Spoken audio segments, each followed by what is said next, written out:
Muy buenas tardes, estimados colegas. Soy el doctor Luis Felipe Muñante Parcana, miembro de la Sociedad Peruana de Hipertensión Arterial, filial ICA, y tengo el honor en esta oportunidad de moderar la sección de misceláneas. Continuando con el programa de este importante curso, quiero aprovechar también para agradecer esta oportunidad a la Junta Directiva, liderada por el doctor Félix Medina, gran maestro. Asimismo, darle mis saludos también al doctor Ismael Hurtado, de la filial de Piura, ¿no? Bueno, debido al tiempo, sin más preámbulos, el primer tema va a estar a cargo del doctor Eduardo Bazán. El doctor Eduardo Bazán, médico muy reconocido, se graduó como médico cirujano en la Universidad Peruana Cayetano Heredia. Posteriormente obtuvo en los Estados Unidos su especialidad de medicina interna en el Henry Ford Hospital en Detroit y su subespecialidad en medicina del sueño en Rush University Medical Center, Chicago. Ocupó el cargo de asistente del servicio de medicina del sueño en el hospital de Athens, Livingston, en Alabama, por varios años y posteriormente como director médico del Centro del Sueño del mismo hospital. Actualmente cofundador del Red de Especialistas del Sueño en el Perú y que está dedicado pues de manera exclusiva a la evaluación, diagnóstico y tratamiento en diversos desórdenes del sueño. Doctor Eduardo Bazán, bienvenido. Y en esta oportunidad el doctor va a tocar el tema manejo del paciente hipertenso con apnea obstructiva del sueño. Bienvenido, doctor. Buenas noches a todos, gracias doctor Muñante, gracias por la oportunidad de la Sociedad Peruana de Hipertensión Arterial por esta ponencia que va a brindar, que ahora la coloco a continuación. ¿Lo ve bien, no, doctor Muñante? Sí, doctor, Sí. está muy bien. Entonces, vamos a conversar sobre el manejo del paciente hipertenso con apnea obstructiva del sueño. El doctor Muñante ya mencionó mi currículum previamente, mi pregrado y posgrado. Vamos a conversar sobre unos temas muy específicos sobre qué es la definición de la apnea obstructiva del sueño, su severidad, la patofisiología de la apnea obstructiva del sueño, la epidemiología de este desorden del sueño es de la hipertensión, los factores de riesgo y síntomas del mismo, indicaciones para el proceso de diagnóstico y tratamiento de la apnea obstructiva del sueño en pacientes con hipertensión y efectos de la terapia CIPA en pacientes con esta condición médica de la hipertensión con la apnea del sueño y las conclusiones, ¿no? Entonces, ¿qué es la apnea obstructiva del sueño? Básicamente, la apnea obstructiva del sueño es un trastorno respiratorio del sueño que se caracteriza por episodios repetitivos de obstrucción total, esa es la definición de apnea, y parcial de hipopnea de la vía aérea superior. Como se ve en el gráfico, en la parte derecha, se ve como una vía aérea no obstruida y que en la noche cuando uno está durmiendo, el colapso de la vía aérea se debe a una caída de la lengua durante la fase de sueño y llevando a una solución parcial o completa, ¿no? Y la definición por la Academia Americana de Medicina del Sueño o Academia Estadounidense de Medicina del Sueño de apnea obstructiva, la apnea obstructiva es la ausencia de flujo de aire con una persistencia del esfuerzo respiratorio por más de 10 segundos. Como se ve en el gráfico superior derecho, hay una pausa de 10 segundos de apnea entre episodio y otro episodio que llega consecutivo con una caída en nivel de saturación de oxígeno durante ese episodio de sueño. Y la hipopnea obstructiva es una reducción del flujo de aire de aproximadamente el 30% del normal y la persistencia del mismo es por 10 segundos o más, como se ve en el gráfico superior inferior derecho, ¿no? Ahora, la apnea obstructiva del sueño es una seria condición médica. La severidad del mismo se determina con el índice de apnea-hipopnea, que consiste en el número de eventos de ambos por hora de sueño en total, ¿no? Entonces, la severidad es normal cuando el índice de apnea-hipopnea es menos de 5 eventos por hora de sueño, leve es de 5 a 14 eventos por hora, moderada de 15 a 29 eventos por hora y severa con 30 o más eventos por hora. Ahora, esta fue una definición arbitraria en el cual todavía no se consideraba el índice de saturación de oxígeno que está prestando mayor relevancia en el paso de los años, porque es posible que una persona tenga una apnea obstructiva del sueño leve, pero tiene un índice de saturación de oxígeno de 30 a 40 por hora, con una caída por debajo del 90%, que amerita definitivamente un tratamiento, y lo que vamos a discutir más adelante. Ahora, ¿cuál es la patofisiología de la apnea obstructiva del sueño? Brevemente. Entonces, estamos en un momento de vigilia. Todos tenemos un momento de vigilia y después del sueño. El inicio del sueño lleva a una descompensación neuromuscular con una reducción de la actividad muscular faríngea. Eso va a llevar, como expliqué, a un colapso de la vía aérea. En este caso mencionamos la apnea. Cuando se lleva la apnea, genera después un episodio de hipopsia y o hipercapnia. De ahí lleva a un incremento del esfuerzo respiratorio y eso lleva a la arousal o el microdespertar. Posteriormente se lleva una actividad muscular faríngea restablecida, la vía aérea nuevamente está patente, libre, y la hiperventilación lleva a la corrección de la hipopsia y hipercapnia y se hace un nuevo episodio de inicio del sueño. Y nuevamente los episodios repetidos de apnea y o hipopnea se llevan a cabo consecutivamente por cientos de veces. Esa es la patofisiología. Ahora, la epidemiología de la apnea obstructiva del sueño y hipertensión. Ambas condiciones médicas tienen una alta prevalencia. Según un estudio del Lancet del 2019, aproximadamente 1 billón de personas sufren de apnea obstructiva del sueño a nivel mundial, sin diferencia de continente, país, raza, sexo. Es altamente prevalente. Del mismo modo, se estima que hay 1.13 billones de personas a nivel mundial igual que sufren de hipertensión. Y se estima, es muy importante que se entienda cuando uno evalúa al paciente a nivel ambulatorio, que aproximadamente el 50% de personas con apnea del sueño son hipertensos y aproximadamente el 30-40% de pacientes hipertensos sufren de apnea obstructiva del sueño. Y la apnea obstructiva del sueño incrementa el riesgo de hipertensión y de complicaciones. Aproximadamente 3 veces más riesgo de, por ejemplo, de accidente cerebrovascular. Y es más, hasta con la apnea obstructiva leve, hay 2.5 veces más riesgo de sufrir de accidente cerebrovascular y con una grave, como mencioné previamente de la severidad de los eventos, de 3.6 veces más riesgo de sufrir apnea obstructiva de accidente cerebrovascular. Y bueno, la definición por la Sociedad Europea de Hipertensión, la presión arterial se dice que es grado 1 de hipertensión con 140 a 159 de la presión sistólica y o 90-99 de la presión diastólica y consecutivamente grado 2, grado 3, como hemos comentado, como se sabe previamente, ¿no? Ahora, la prevalencia de la apnea obstructiva del sueño se hizo un estudio de Wisconsin, una cohorte de Wisconsin en los años 80. Entonces, la definición en ese momento de hipopnea era del 4% y se ha modificado ahora al 3%. Entonces, esta prevalencia debe ser mucho mayor. Pues se ha detectado que en esta cohorte que se siguió con el paso de las décadas, se ha visto que ha ido incrementándose la prevalencia. Entre 1988 y 1994, se estimaba que la prevalencia en hombres era el 9% de apnea obstructiva del sueño y en mujeres el 3%. Cuando se evaluó en la misma cohorte, en inicio del 2000, 2007, 2010, en mujeres se habían incrementado más del triple, de 10%, y casi el doble en hombres. Y se mostró en este estudio, se mostró una fuerte relación dosis y respuesta entre la apnea obstructiva del sueño e hipertensión.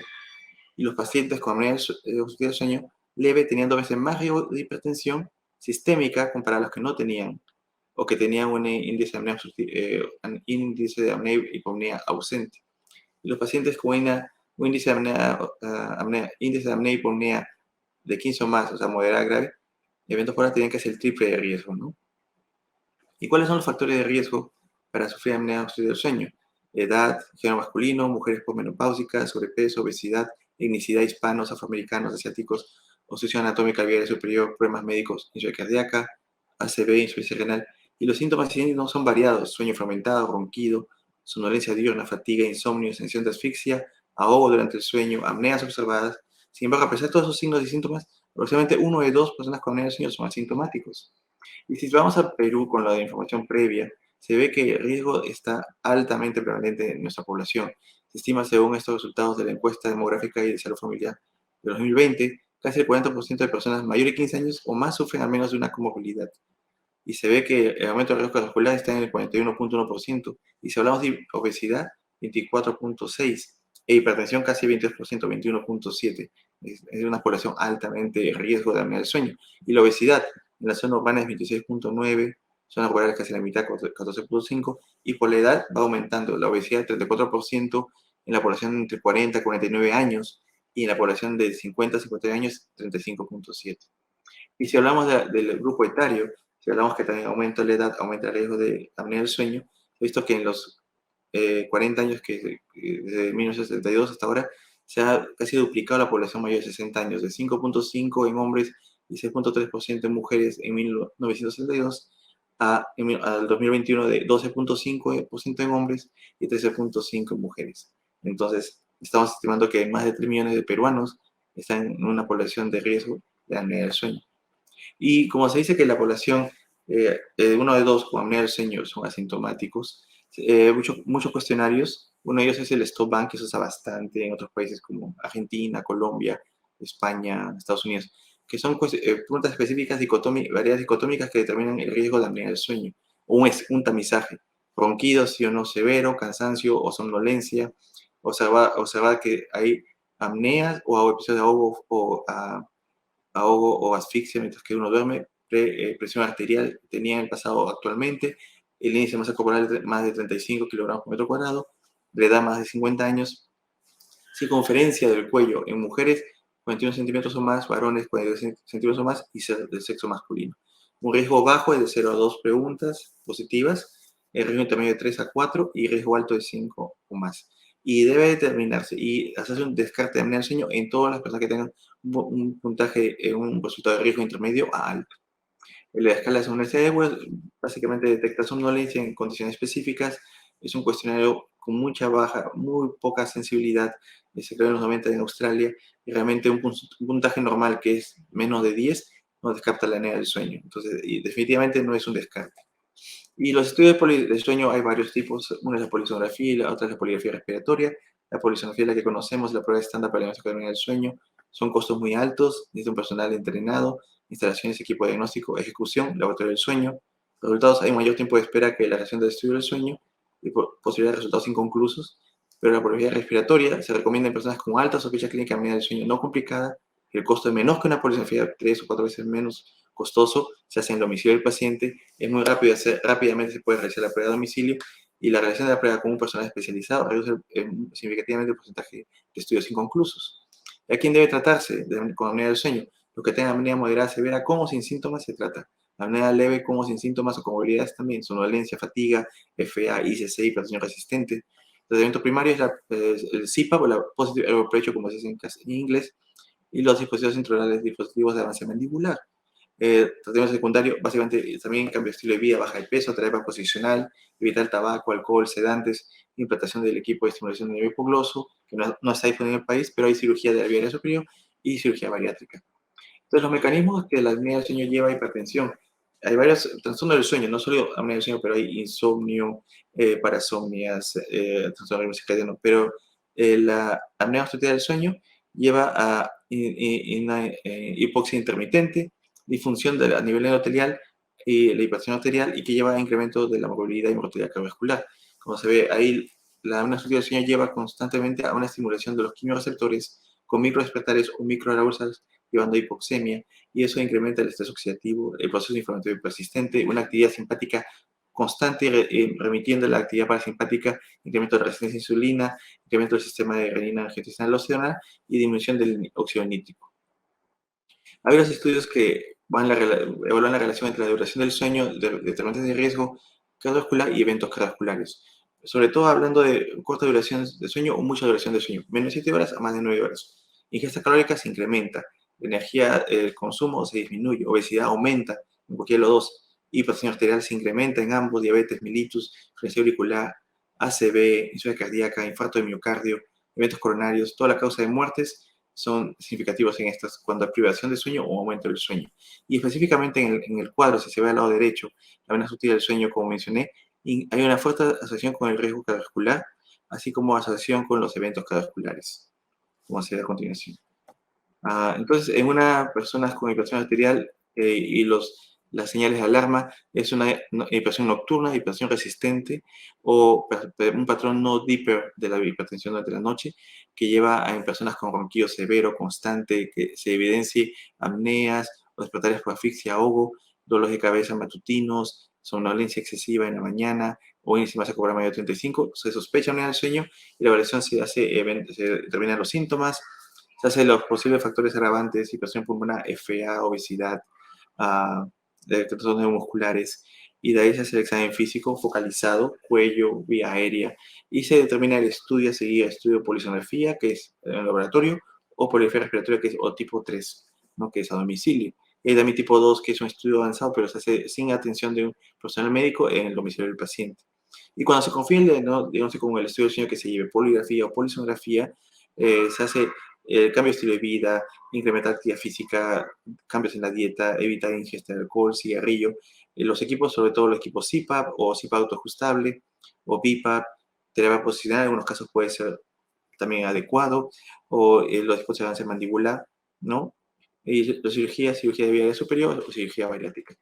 Entonces, básicamente, la terapia CPAP está desde 1981, es como un stent. El flujo constante de flujo del equipo CPAP mantiene la vía aérea patente y como se ve en la gráfica al lado derecho, mayor la presión, mantener la patente de la vía aérea y evitar el colapso de la misma. Y el CPAP autoajustable es un equipo CPAP que se da un rango de presión. Entonces, el equipo del algoritmo mismo ajusta la presión durante la noche mientras que el paciente duerme. Entonces, eso permite agilizar el diagnóstico de tratamiento. Con poligrafía respiratoria se hace el diagnóstico más rápido. Y el CPAP autoajustable se prescribe al paciente y muchos responden satisfactoriamente sin necesidad de hacer un estudio de titulación, es decir, determinar la presión del equipo CPAP de un centro de laboratorio de sueño. Entonces, las ventajas son significativas. Y el dispositivo de avance mandibular básicamente es diseñado para generar el avance de la mandíbula respecto a su posición natural, es como una prótesis, y así se permite el avance de la lengua a avanzar a la mandíbula inferior, y el cual es avance de producción de la misma, eficacia objetiva por medio de una polisonografía o poligrafía respiratoria, y cita control con el odontólogo es esencial para evaluar la eficacia del mismo, ¿no? Ahora, comparación de efectos a base de la terapia CPAP versus terapia antihipertensiva, básicamente el CPAP, efectos mínimos sin el humidificador, sangrado nasal, sequedad de boca, congestión nasal, cefalea, sequedad de boca, luego sequedad de garganta, compromiso de los senos, reducción del olfato, cambio de voz. Con el humidificador puede ser un poco de condensación en el equipo de sistema, condensación a nivel facial, de la nariz o en la boca. Bueno, pero también hay efectos a veces de los medicamentos, tales como los betabloqueadores, como dolor de cabeza, fatiga, mareos, los diuréticos también, fatiga, ginecomastia masculina, impotencia del varón, hipercalemia, los bloqueadores canales de calcio como el flashing, edema, fatiga, disnea. Entonces, hay otros estudios clínicos que la apnea del sueño y la hipertensión, por ejemplo, se determinó en varios estudios, sobre todo apnea obstructiva no tratada asociada con infarto de miocardio independiente de la presión arterial con control de hipertensión. Se hizo un estudio observacional, se vio que en los pacientes con problemas para controlar la hipertensión era más común encontrar apnea obstructiva del sueño severa, y la severidad de la apnea del sueño era asociada con un infarto de miocardio. Otros efectos de tratamiento de la apnea del sueño en pacientes con hipertensión hipertensión resistente. Hay varios estudios que demuestran de que el tratamiento CPAP en pacientes con hipertensión resistente mostraba una reducción significativa de la presión arterial durante el día, y muchos han mostrado esos resultados, ¿no? En pacientes con hipertensión no controlada, enfermedad cardíaca y apnea del sueño, la terapia CPAP a largo plazo reduce la presión arterial diurna. Entonces, la terapia CPAP a corto y largo plazo, según estudios prospectivos, previene el colapso de la vía aérea superior, asegura una adecuada oxigenación, se normaliza la presión arterial que estaba no controlada previamente por la actividad del sistema nervioso simpático en pacientes con una suerte del sueño, y se asegura la normalización de la presión arterial nocturna con patrón fisiológico dipping. Y en terapia a largo plazo, la terapia CPAP mejora los parámetros cardiovasculares con la presión arterial, la frecuencia cardíaca, pero todavía no hay claridad sobre el impacto a nivel de la mortalidad de eventos cardiovasculares.